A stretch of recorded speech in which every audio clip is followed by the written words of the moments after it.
So, good morning, dear students. And today I have come as an emergency replacement for Dr. Ramesh, who is posted on COVID duty. So, we'll finish off intestinal obstruction in 2 classes, and then we can start acute appendicitis. So, intestinal obstruction. Rarely it may be asked as an essay question, but at least 2-3 short notes questions can appear, like strangulation, closed loop obstruction, valvulus, interception, all these things. So we should be thorough with this subject, and it is also of clinical importance. So intestinal obstruction, as all of you might be knowing, it is of two types. One is dynamic, in which there is active peristalsis that is working against an obstruction in the bowel movement. Whereas there is another one that is adynamic, where there is no obstruction and there is no peristalsis.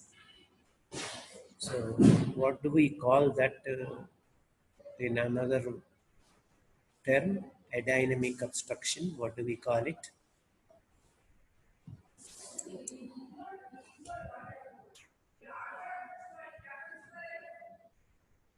What is the other term for a dynamic obstruction?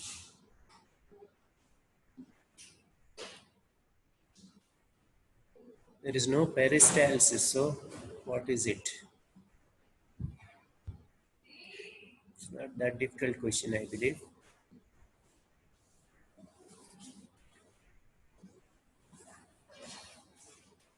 So in medical cases, when the patient is having motor, yeah, palsy. Palsy. Just I told you, what is the other term for palsy? Paralysis. Okay. What else? Innovate yourself. So paralysis of the intestine, what do we call it? Paralysis of the intestine.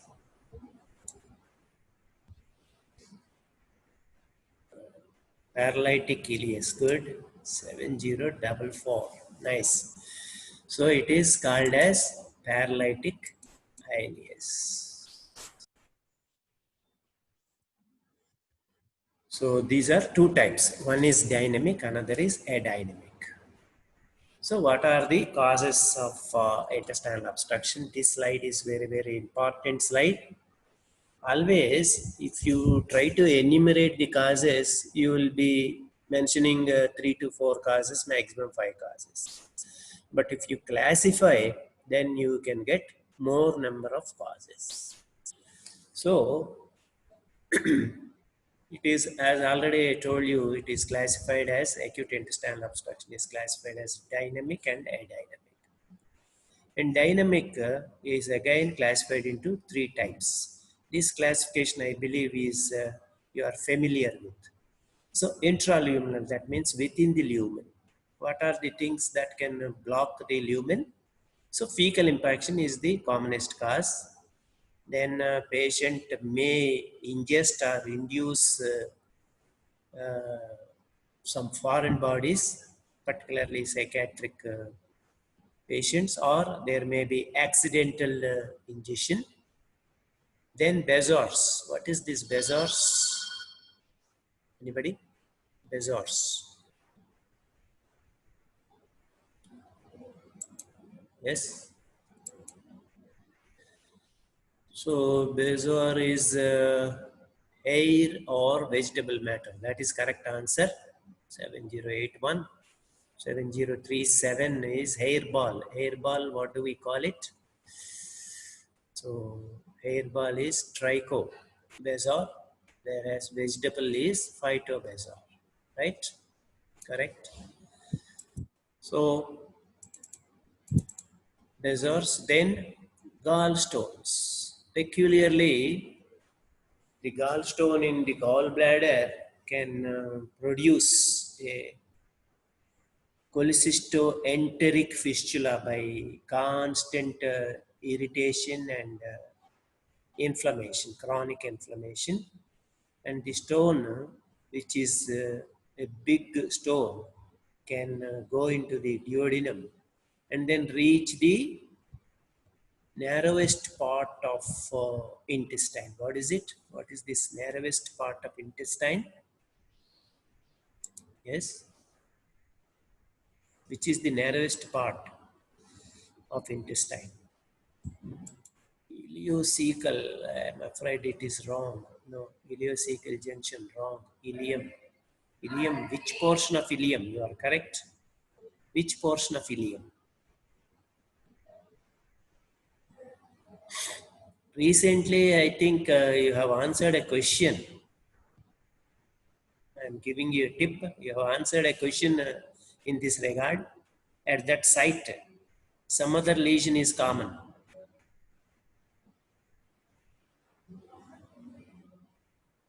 Distal, still not specific. Actually, it is terminal. Terminal is wrong. Ileocecal wrong. No. Terminal ileum only, correct. But it is 2 feet away from the ileocecal junction where, yeah, Meckel's diverticulum will also arise. Correct. So that is actually the junction there between the midgut and hindgut. So there will be narrowing there.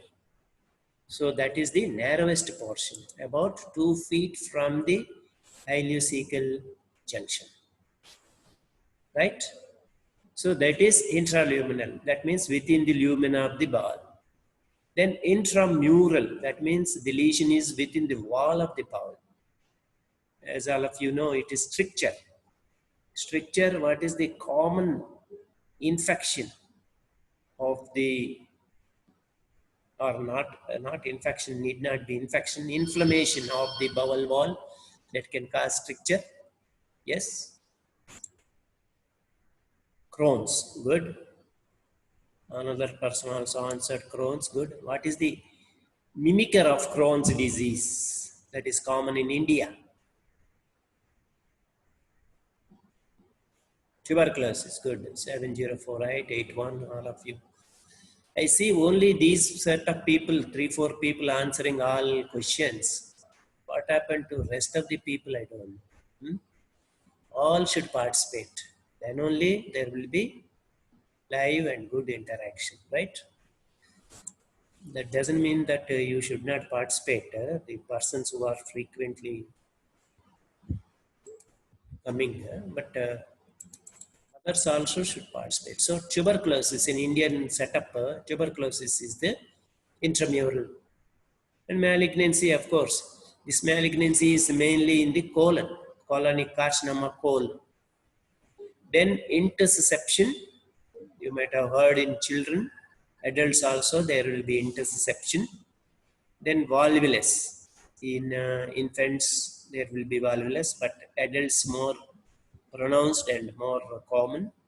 Sigmoid volvulus is the most common example. Cecal volvulus can also come like that. So intramural means within the wall, stricture, malignancy, that is carcinoma, most common cause, intussusception and volvulus. Whereas extramural, that means outside, there is bands and adhesions. In fact, adhesions is the commonest cause of intestinal obstruction. That you should remember. Need not be post-operative, even congenital also. Usually we call them bands. And hernia, obstructed hernia. This is in our country, after adhesions, it is obstructed hernia that is common. Next is tuberculous stricture. These are the 3 common causes of acute intestinal obstruction. Of course, adynamic, there is what is called as paralytic ileus, and then there is some other peculiar condition that is called as pseudo obstruction. Though there is No obstruction, it will give all features of obstruction. Is a functional problem, right? So this you have to remember and then reproduce as it is.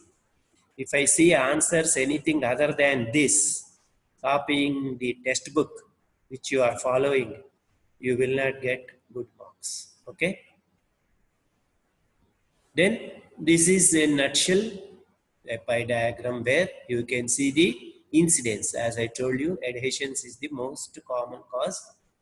Then you have this carcinoma and strictures, obstructed hernia, and other conditions. So adhesions is the commonest cause of acute intestinal obstruction, right? So now what is the pathology of acute intestinal obstruction? What will the body will try to do is the proximal bowel, which is normal, will try to overcome the obstruction. In doing so, it will dilate. Whereas the bowel that is distal to the obstruction will be normal. In any case, it will exhibit normal peristalsis, normal absorption. But if the obstruction is complete, once the food or digested material is passed beyond that portion, it will also be silent. But it may not be functionally silent, but it has no further work till the obstruction is overcome, right? So, as I told you, it will try to overcome the obstruction by peristalsis, which we call it as hyperperistalsis. So, peristalsis is increased to overcome the obstruction.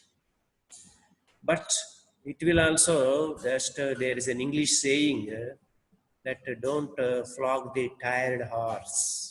So, here also, if you try to stimulate already over peristalsis, what it will happen is, if the obstruction is not relieved, the bowel will continue to dilate and it loses its strength and finally becomes flaccid and paralyzed.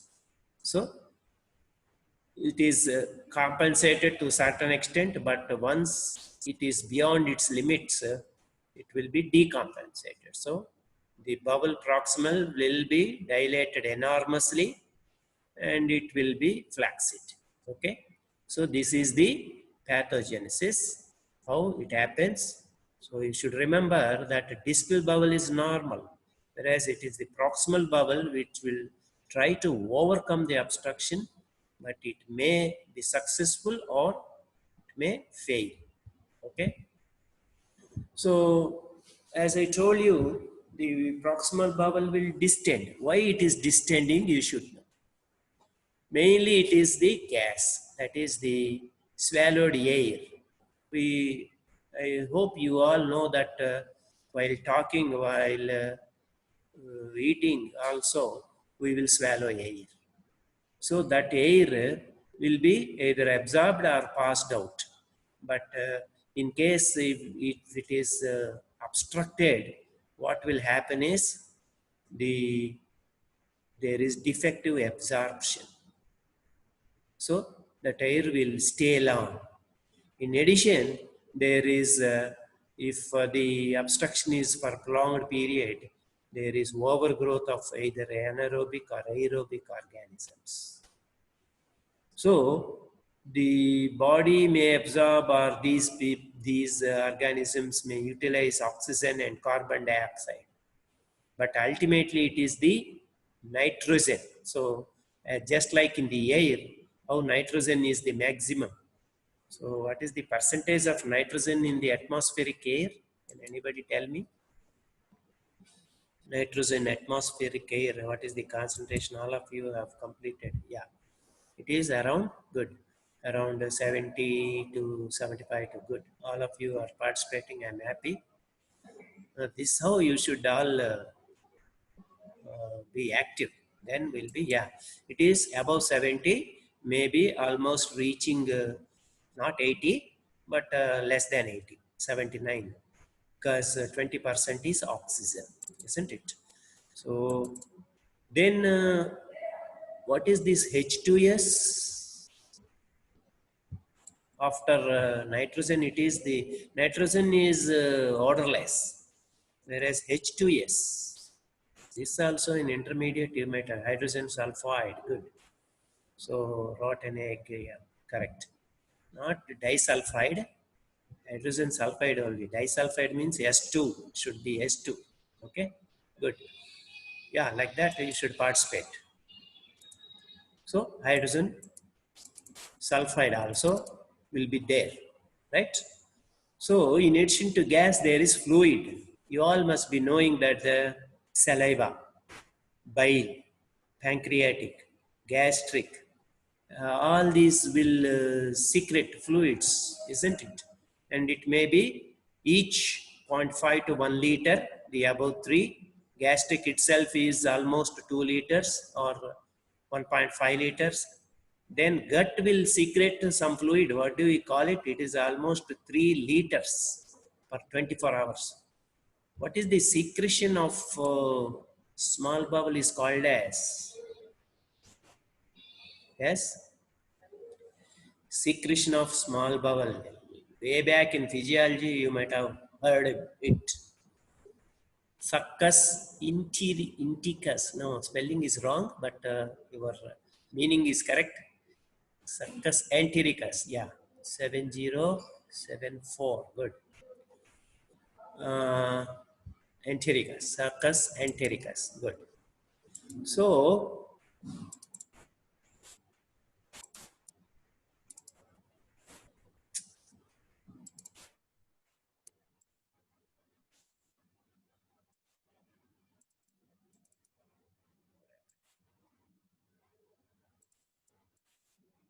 yeah. So, total about 7 to 8 liters are secreted into the gut by all this. And imagine that is for only for 24 hours.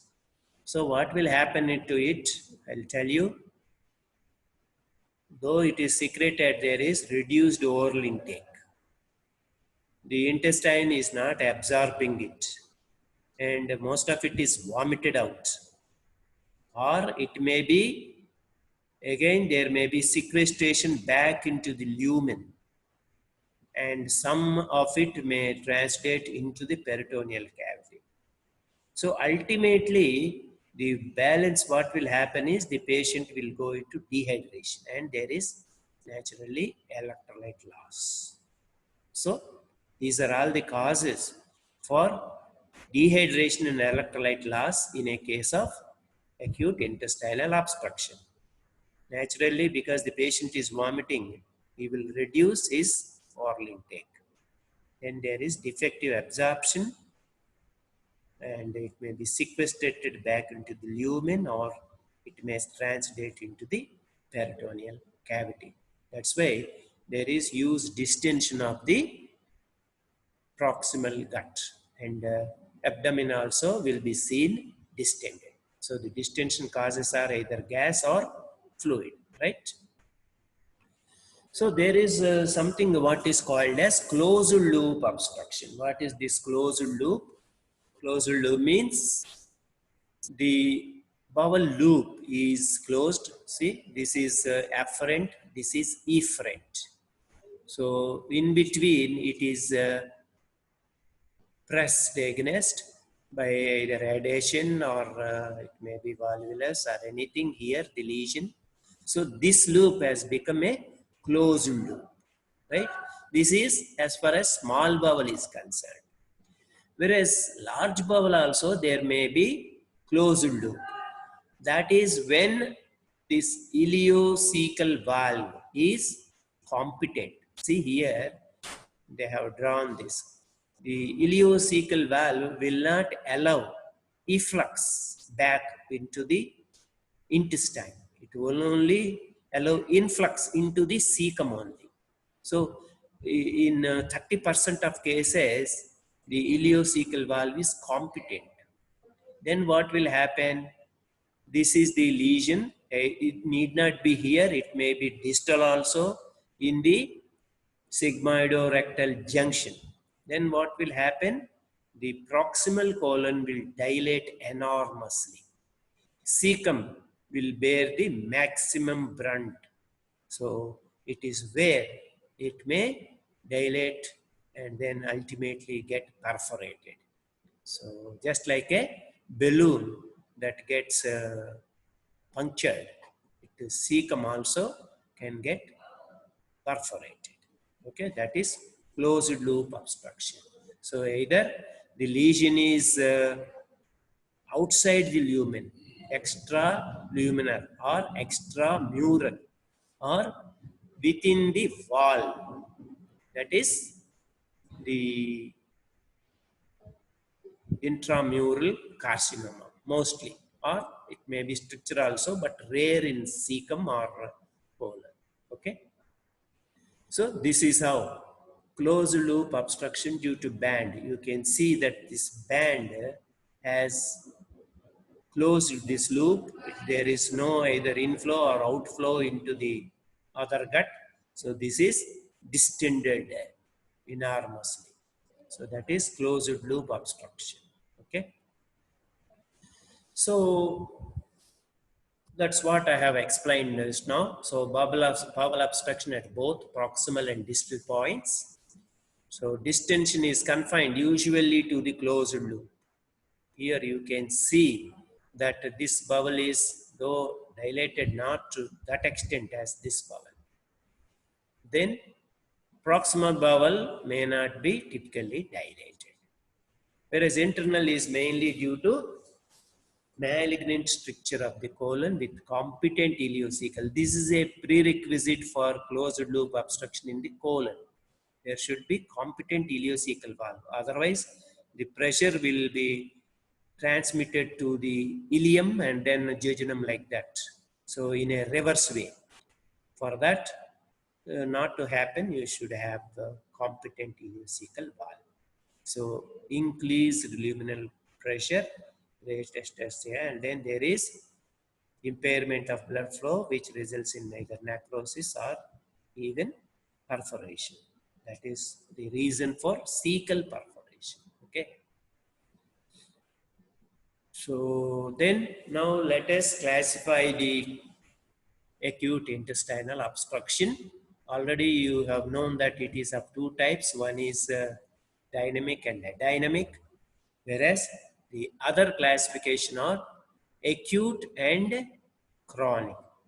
Usually acute is seen in small bowel, whereas chronic is mainly seen in the large bowel. Mainly the reason being carcinoma.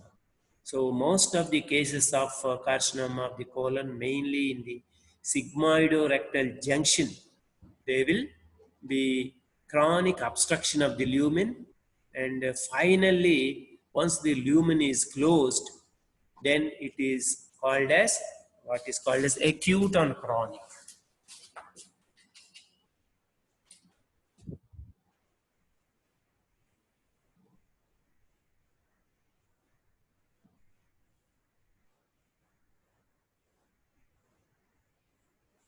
So, acute and chronic obstruction, that is commonest in colon, right? So then, of course, it can also be classified by the site of obstruction. Is it small bowel or large bowel? In small bowel also, is it high? That means almost in the jejunum, or low, almost in the terminal ileum. That is where strictures are very common. Or just now we discussed about gallstone ileus, which is also 2 feet away from the ileocecal junction. So small bowel is further classified as a high or low. Depending upon the site, symptoms will also vary. How we will see shortly. So then the obstruction can be complete or incomplete. Just now I told you about carcinoma of the colon where the obstruction may not be complete. So it is called as either partial or sometimes even in small bowel also there is what is called as frequent diagnosis we make is subacute intestinal obstruction. Our PGs always put this mnemonic, that is subacute intestinal obstruction, SAIO. That is the mnemonic our people will put. If they don't know anything, they are unable to diagnose, then they will put this diagnosis, subacute intestinal obstruction. So that is, otherwise you can call it as incomplete obstruction, right? Complete is where the obstruction is 100% luminous black. Okay. Then what are the clinical features? Even in your sleep, leave alone sleep, even in your dreams, you are not supposed to forget these four cardinal clinical features of acute intestinal obstruction. You should always, whenever you are asked, you should always tell this. Abdominal pain is the most significant symptom. Then there will be distension, vomiting, and constipation. This constipation is absolute when even flatness is also not passed. So these four are the cardinal symptoms of acute intestinal obstruction, and depending upon the site, they will be varying in proportion. For example, upper GI, it is pain and vomiting, whereas lower GI, it is constipation and distension. So like that. How it varies, we'll see shortly. So now coming to the pain, this is the first symptom. It is sudden and severe. And because of peristalsis, hyperperistalsis, it is colicky. So since you must be knowing that the midgut, that is most of the intestine, is it belongs to midgut, which is represented around umbilicus. So the pain will be around umbilicus most of the cases of small bowel obstruction. Whereas if it is large bowel obstruction, because it is belongs to hindgut, so the pain will be in the hypogastric, lower abdomen, right? Whereas in cases of strangulation, strangulation means vascularity is impaired. So there it is severe, more severe than obstruction, and it is instead of being colicky, it becomes continuous pain now. So that is the difference between. So once the patient says that, sir, my pain which was colicky in the beginning has now become continuous, and the patient is toxic, you have to suspect strangulation. Okay, that's about pain. Then vomiting. So depending upon the site, the vomiting character also changes. Mostly, first the patient will vomit digested food or undigested food, whatever it is. Then ultimately, because it is lower, that is the distal end, it will be feculent. Not only that, even sometimes of a long-standing obstruction, even if it is in the midgut, then also it can become feculent if there is enteric bacteria are there. They will, if they predominate, then the vomiting will change to feculent. So now the vomiting depends, character of the vomiting depends upon the level of obstruction and whether enteric bacteria have supervened or not. There are so many opportunistic bacteria within the gut, like E. coli, Proteus, Klebsiella, all these things will predominate, and then they will turn the vomitus feculent. Okay? Then distension. So already told you, greater greater the distension, the more distal the lesion. So in other words, a colonic distension, particularly volvulus, you will see huge distension of the abdomen. And because of the dynamic nature, you will also see the visible peristalsis also in addition to distension, particularly in the small bowel. So distal small bowel, you will see very vigorous hyperperistalsis. So then,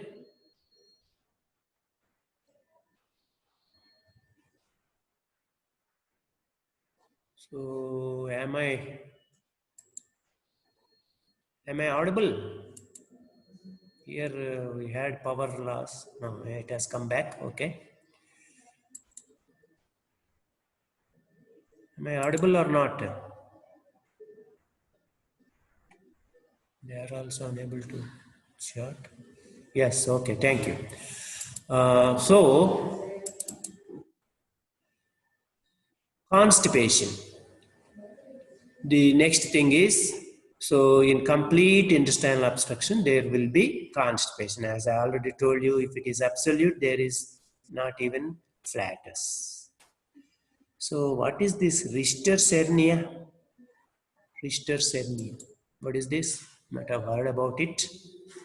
What is Richter's hernia?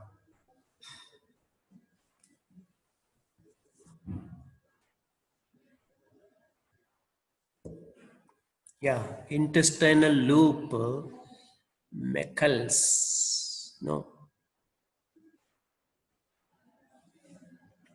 not specific. Yeah, intestinal defect. Defect. What is the defect? Yeah, one answer I have received is nearer.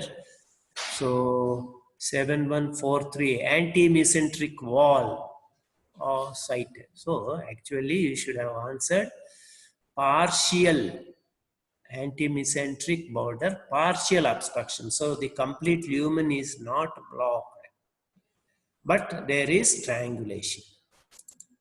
Chances of strangulation are more in Richter's hernia. So it is partial obstruction of the lumen. So that's why constipation is not absolute. Even the patient may complain of diarrhea in the reverse way. Patient of Richter's hernia may complain of diarrhea, particularly blood stain.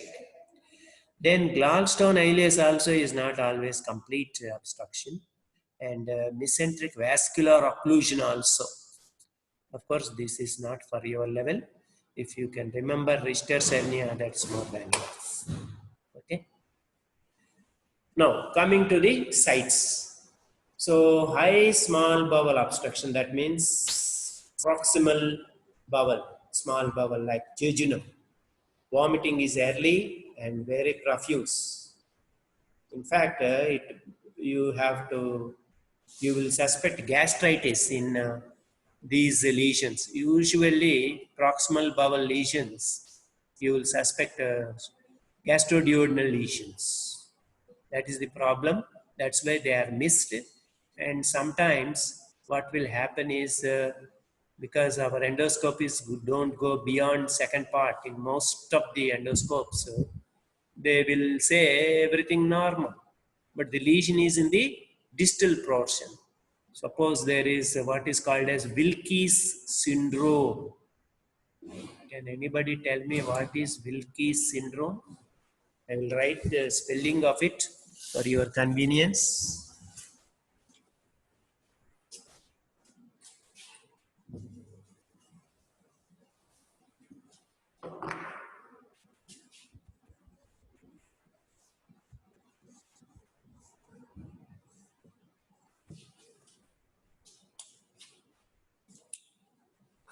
I hope I am correct spelling. Yeah, compressed third part of duodenum. You too, you are correct. One lesion is compressed third part of duodenum. You too, you are correct. 7143. Yeah, superior mesenteric. So there is acute angulation. Good. Acute angulation. Yes, another answer also correct. Superior mesenteric artery. Good. So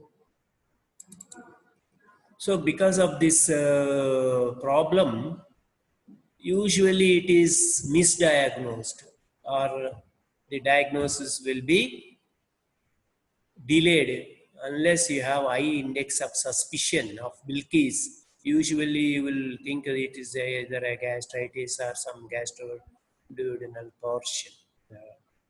problems. So, because vomiting is early and profuse, there is dehydration. And naturally, distension will be very minimal because nothing is there. Bowel proximal to the obstruction, only the proximal jejunum or duodenum and stomach, whose secretions are already vomited out. So, distension is minimal. Whereas low small bowel obstruction, mainly as I told you, pain is very common, vomiting will get delayed, and there is central distension. I'll show you what do you mean by central distension. And multiple, this is typical small bowel obstruction, is low small bowel obstruction. So where there is distension like this.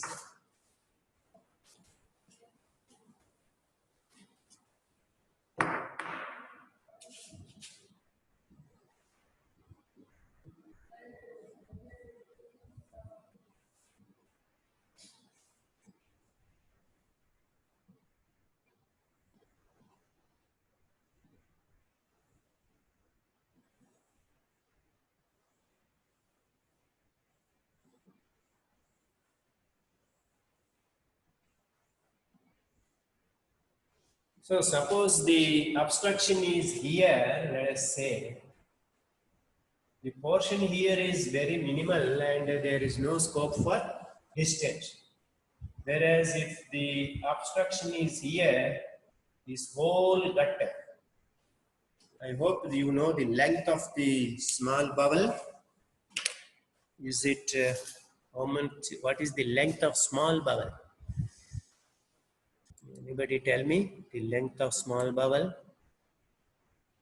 7 meters, very good. 7 meters is the answer given by 7078. Whereas 18 meters, what is this? 7037. Correct yourself. It is not 18 meters, it is 8 meters. Yeah. 9881 and 143 have given correct answers. Good.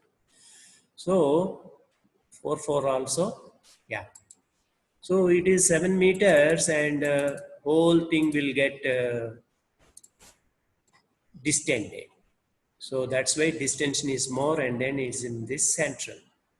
Whereas large bowel distension is early and pronounced. Why? Because whole gut is 7 meters and in addition large gut, if it is in the distal portion, it's almost 1.5 meters.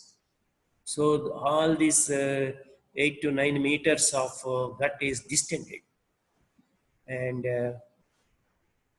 pain is not the feature here, but it is constipation is the predominant. So distension, constipation in the distal bowel, lower small bowel it is pain and distension, whereas upper it is pain and vomiting. Okay. So vomiting and dehydration are late features in large bowel obstruction. Not only that, the vomiting will be feculent. Okay. Right. So this is how visible intestinal peristalsis can appear. This is the typical step ladder pattern. Central abdomen. You can see that this is in the central abdomen. Can anybody tell me what is that arrow pointing? Arrow is pointing to something. That is the cause of this obstruction. I have given you the tip also. I'll show you once again. Just see the photo carefully. What is that arrow pointing out?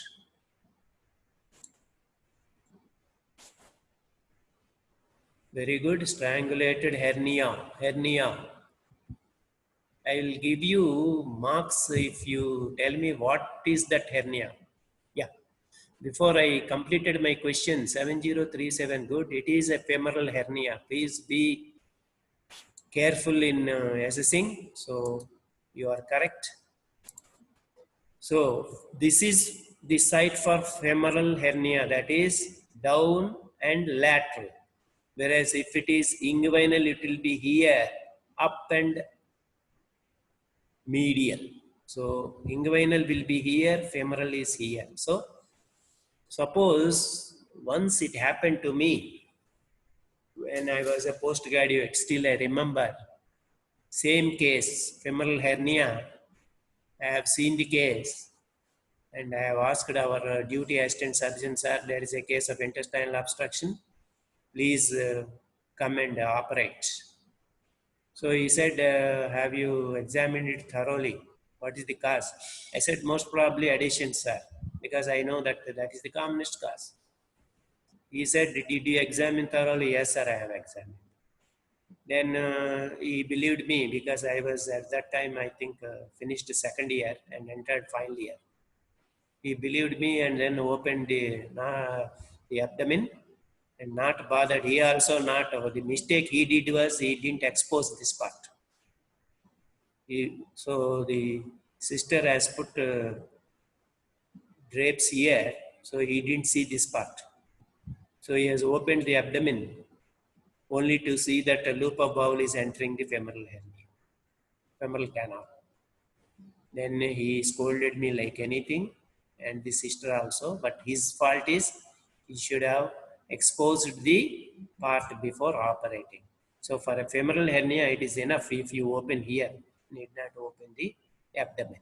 So that is one practical lesson I learned. Another thing is always you have to do a per-rectal examination before dubbing the case as a case of intestinal obstruction due to adhesions. Very, very important, right? So if you don't put your finger in the rectum, you will put your foot in it. That is the saying among surgeons. Now I will give you another quiz. This is very easy. So this is here, you are able to see the visible intestinal peristalsis. There is a glaring, very glaring cause of obstruction here. Yeah, I have shown you the photo. So what is the cause here? Yeah, it may be Richter's hernia, previous case. Adhesion due to 7048. Yeah, adhesion only. Due to what? Should see the photo carefully, then only you will know. I won't show the photo again. Incision. What is this incision? Rear surgery. What do you call rear surgery? Post-op. Very nice. 7048. Yes. It is post-operative adhesions. I will again show you the adhesions due to previous surgery. 7051 also correct. So previously what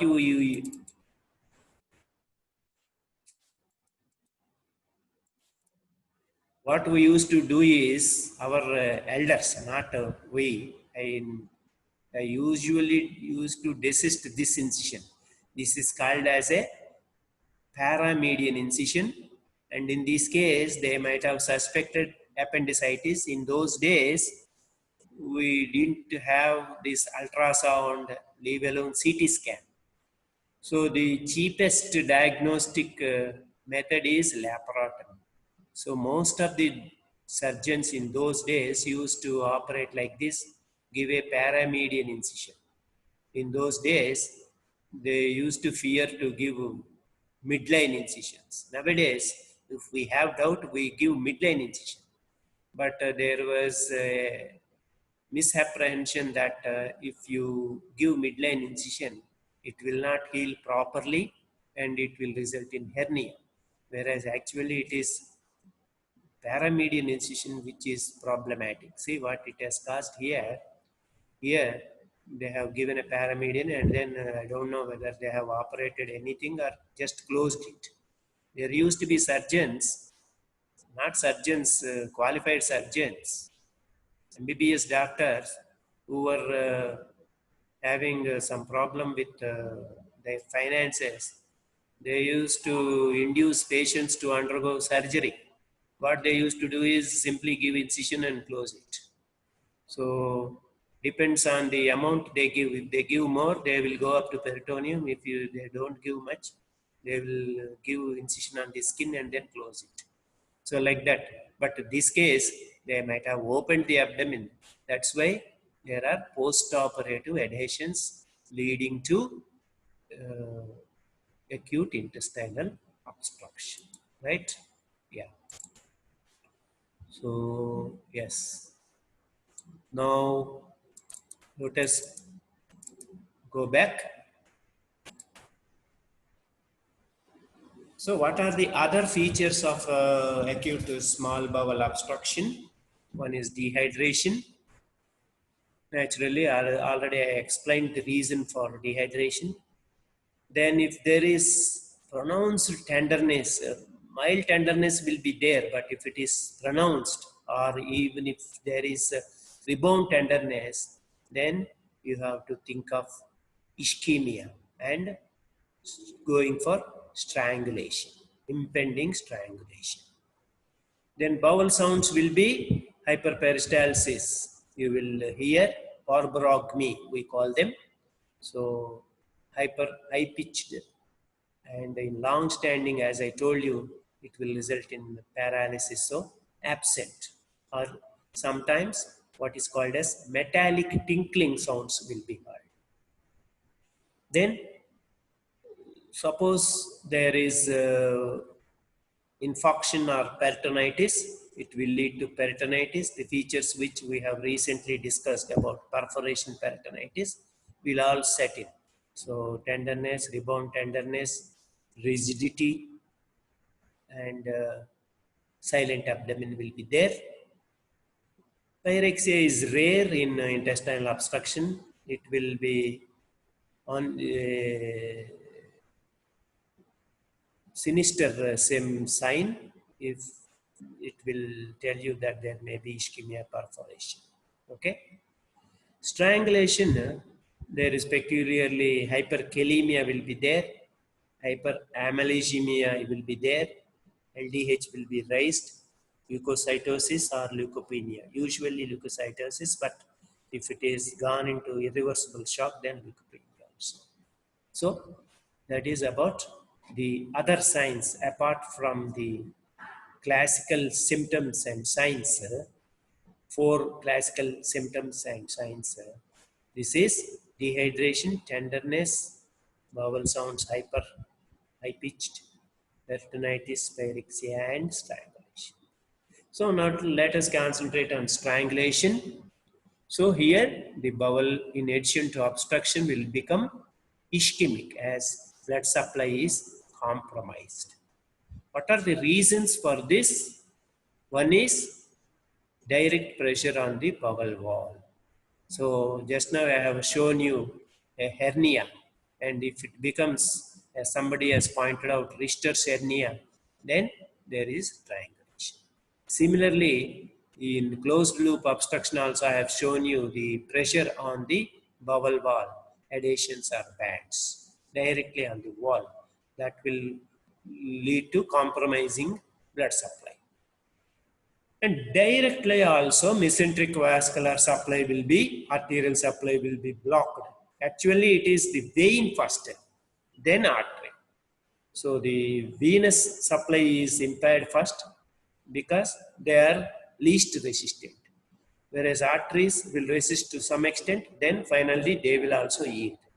So the best examples for mesenteric vascular obstruction is valvulus and intussusception.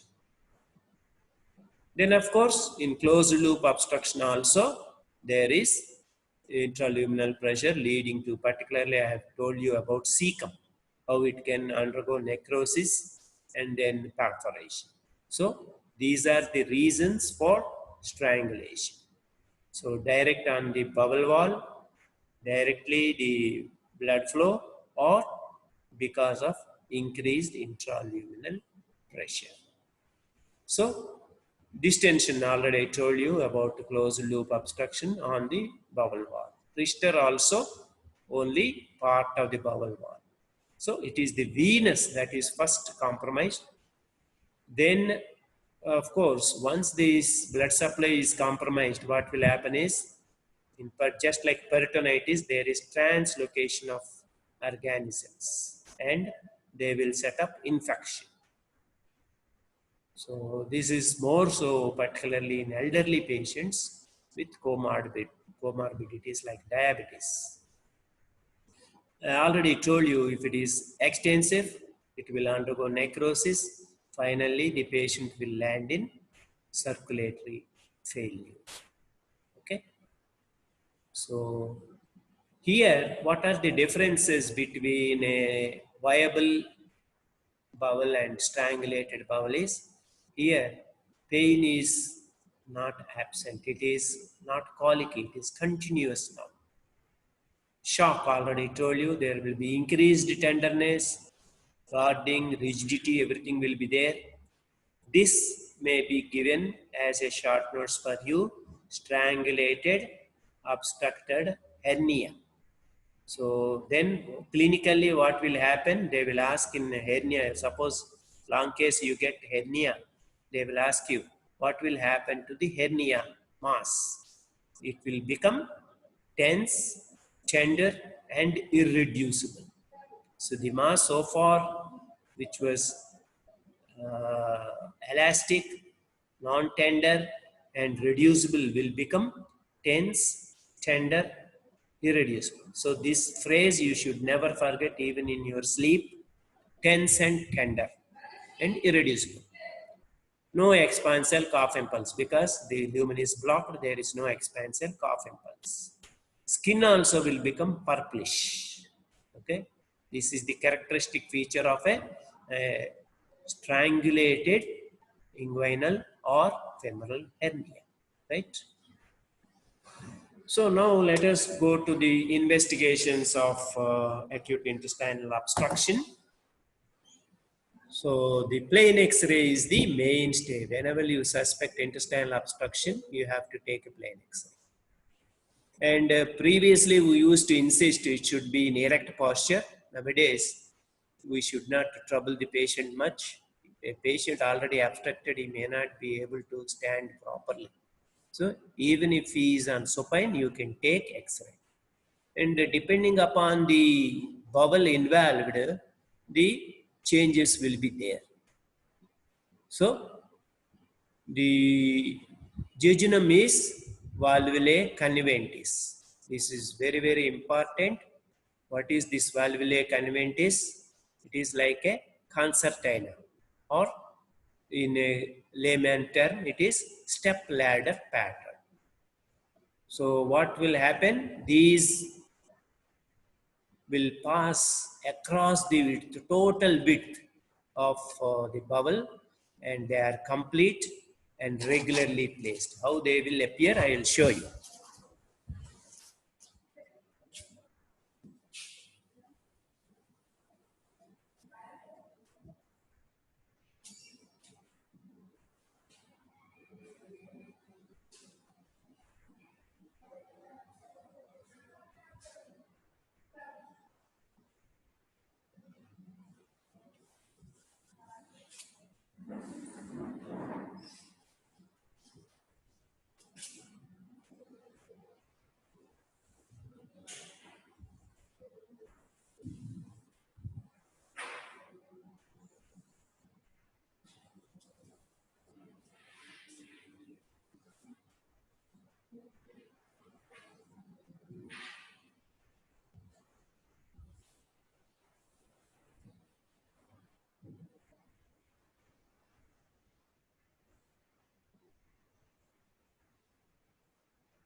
So this is jejunum.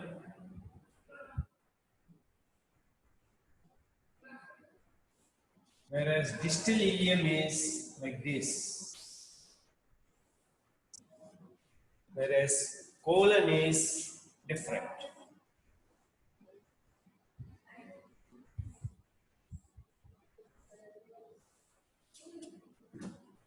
So there is no continuity here.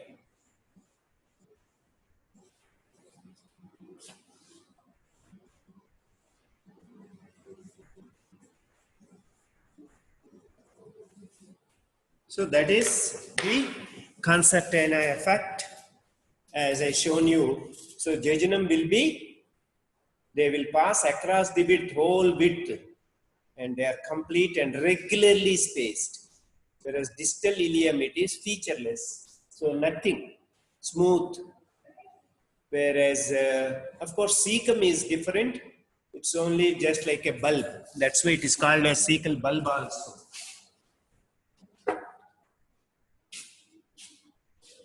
And draw here. I think it is visible here. So the cecum will be just like a bulb here. Of course, appendix may not distend that much. So that is the thing, right? So regarding large bubble, already I have drawn you. Haustral folds are irregularly spaced and they do not cross. So they will be only to limited extent, only like this only. They will not completely like jejunum. They will not be complete. Okay. So that is about investigations, particularly X-ray. Okay. We will next. So this is the plain X-ray. You can see clearly the step ladder pattern. So this is in supine position. That's why you are not able to appreciate the fluid levels. This is erect. That's why the gas will go up and fluid will remain down. So there are multiple fluid levels. If they are more than 4, then you think there is intestinal obstruction. Up to 4, it is almost normal. So, adult, of course, there are two constant fluid levels. One is the duodenal cap, another is the terminal ileum. In addition, there may be two more in the intestine, maximum 4. If it is more than 4, it is abnormal.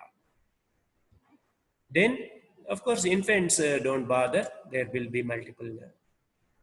Okay. So that is one investigation, the investigation of choice.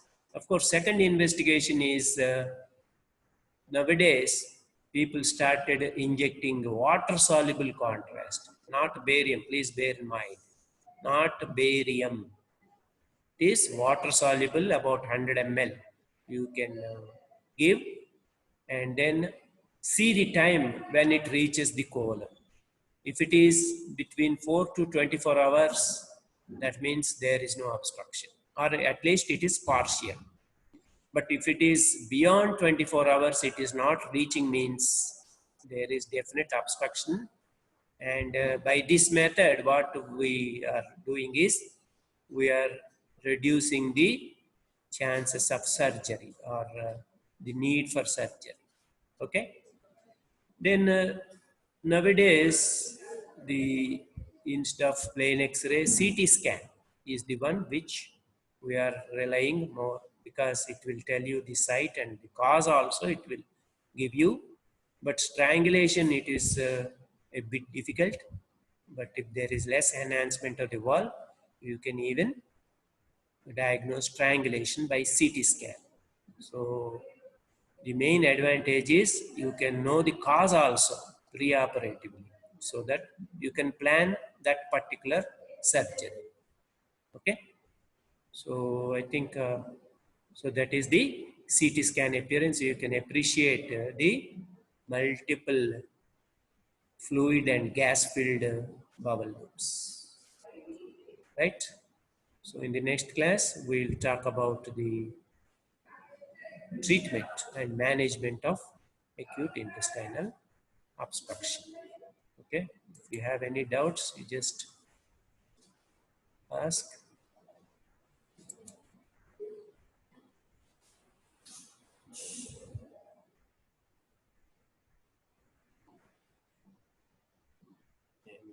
And,